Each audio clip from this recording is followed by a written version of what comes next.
প্রশ্ন করতে চাই, আজকে বিকেল বেলায় বিএনপি মহাসচিব মির্জা ফখরুল ইসলাম আলমগীর গুলশানের সংবাদ সম্মেলনে বলেছেন, আমাদের নিশ্চয়ই 1972 সালে ভারতের সঙ্গে স্বাক্ষরিত 25 বছরের গোলামি চুক্তির কথা স্মরণ আছে।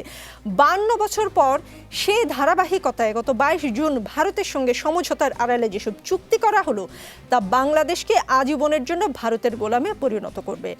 এর ফলে বাংলাদেশের জাতীয় নিরাপত্তা বিপন্ন হওয়ার আশঙ্কা দেখা দিয়েছে।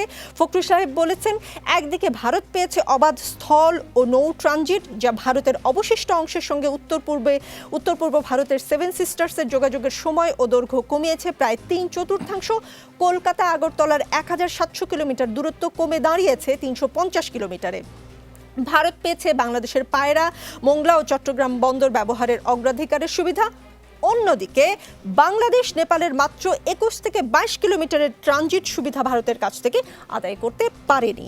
বলেছেন, বাংলাদেশের স্বার্থ রক্ষার চেয়ে ভারতের কাছে শেখ হাসিনার কৃতজ্ঞতা প্রকাশের দায়বদ্ধতা থেকে এসব সমঝোতা সই হয়েছে। সে কারণেই অনেক আগে ভারতের সঙ্গে হওয়া $7.5 বিলিয়ন ভারতীয় ঋণ চুক্তি বাস্তবায়নের প্রক্রিয়া ত্বরান্বিত করার বিষয়ে এ সফর ছিল নীরব। তাছাড়া ডলারকে পাশ কাটিয়ে ভারতীয় মুদ্রায় বাণিজ্য পরিচালনার বিষয়ে কথা বলেছেন ফখরুল সাহেব। ফখরুল সাহেবের নানান যুক্তি তুলে ধরে ফখরুল সাহেব আজকে বিকেলে যা বলেছেন, যা পেয়েছে তা সবই ভারত পেয়েছে। তিনি বলেছেন, আমাদের প্রাপ্তি 0, তিনি তাই মেন করেছেন। ফখরুল সাহেব যেসব যুক্তিতে এই উপসংহারে পৌঁছেছেন তাতে কোনো ভুল দেখেন কিনা 2 মিনিট সময়। দেখুন, এই উনি যা বলেছেন আমি ওনার প্রতি সম্মান দেখিয়ে বলতে চাই, একজন সিনিয়র রাজনীতিবিদ, উনি যা বলেছেন পুরো জিনিসটার ভিতরেই কিন্তু কোনো সত্যতা বলে কিছু নাই। একেবারে এটা উদ্দেশ্য প্রণোদিত এবং মানুষ জনগণকে বিভ্রান্ত করে। আমি আশা করি যে যেই জায়গায় থাকুক তার রাজনৈতিক কথাবার্তা, কারণ জনগণ তাদেরকে ফলো করে, তা এমন কোনো কথা বলা উচিত না যেটা সম্পূর্ণ মিথ্যা, বানোয়াট এবং যার কোনো ভিত্তি নেই। প্রথমে আসি আমরা, যেটা আপনি বললেন যে 72 সালে যে চুক্তি হয়েছিল 25 বছরের, এবং সবসময় আমরা শুনেছি ছোটবেলায় এই ধরনের যারা বিরোধীরা এরকম কথা বলতো যে গোলামি চুক্তি। 12টা যে পয়েন্ট উনি স্পেসিফিক বলুক, এই 12টা পয়েন্টের ভিতরে কোথায় গোলামি চুক্তি ছিল? কোনো জায়গায় কোনো গোলামি চুক্তি বলে কোনো কিছু নাই। এনারা স্পেসিফিক জায়গায় যায় না, মিথ্যা কথা বলতেই তারা অভ্যস্ত এবং মিথ্যা কথাই বলে যায়। এখানে ছিল যে 2 দেশ যারা একটা একতায় আসতো, যাতে একে অপরের যাতে স্বাধীনতা সার্বভৌমত্বের বিরুদ্ধে যাব না। আমরা বিদেশি যদি কেউ এই দেশে কোনো সংঘর্ষ বা কোনো কিছু হয়, তাহলে আমরা সম্মিলিতভাবে সেটা আমাদের স্বার্থে মোকাবেলা করব। এই ধরনের বিভিন্ন জিনিস যেটা পাশাপাশি একটা দেশের বাইল্যাটারাল এগ্রিমেন্টে থাকে, এবং কোনো একটা পয়েন্ট কোথাও কোনো যায় নাই যেটা দেশ বিরোধী কোনো চুক্তি। সব সময় মিথ্যা অপবাদ তারা দিয়ে গেছে। এখন আসুন আমরা এই যেটা বললেন যে বিভিন্ন জায়গায় ট্রেন লাইন, এটা ওনাদের সমস্যা কোথায়? আমরা তো পৃথিবীর বিভিন্ন দেশে দেখি যেটা একটা আপনার বিভিন্ন দেশে যান, ইউরোপের মধ্যে যান, এক জায়গার সাথে আরেক জায়গায় ট্রেনে কানেক্টেড আছে। এবং 1992 সালে জাতিসংঘের এসকাবে 48তম অধিবেশনে একটা এসেছিল, সেটা হলো এশিয়ান যে রেলওয়ে নেটওয়ার্ক হবে, সেটা ট্রান্সএশিয়ান নেটওয়ার্ক হবে, এবং এটার উপরে 2009 সালে এটা চুক্তি হয় এবং 25টা দেশ সেখানে সই করেছে।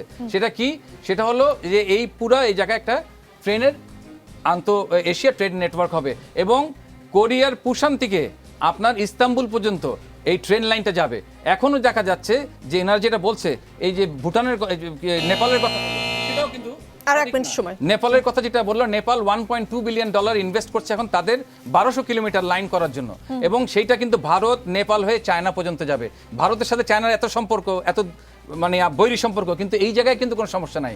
এবং এই এশিয়ান নেটওয়ার্ক যদি হয়, কারো তো কোনো সমস্যা হওয়ার কথা না। ওনারা যে কথাগুলো সবসময় বলেন ভুয়া কথাবার্তা, যে আপনার এখানে এই দেশের নিরাপত্তা নিয়ে প্রশ্ন উঠছে। কিসের নিরাপত্তা নিয়ে প্রশ্ন উঠছে?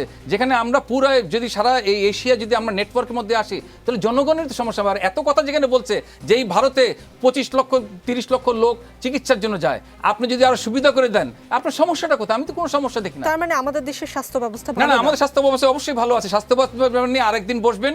স্বাস্থ্য ব্যবস্থা আওয়ামী লীগ আমলে যা করেছে তার কোনো শেষ নাই। ফিরিস্তি দিতে গেলে আমার পুরো টাইম চলে যাবে। সাহেব যে সহজ হিসাবটা বললেন, সেইটুকু একটু যদি পারেন বুঝিয়ে বলবেন। কলকাতা আগরতলার 1700 কিলোমিটার দূরত্ব কমে দাঁড়িয়েছে 350 কিলোমিটারে।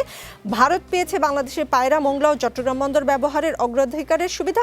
অন্যদিকে বাংলাদেশ নেপালের মাত্র 21 থেকে 22 কিলোমিটারের ট্রানজিট সুবিধা ভারতের কাছ থেকে আদায় করতে পারেনি। এই জিনিসটাই তো উনি জানেন না।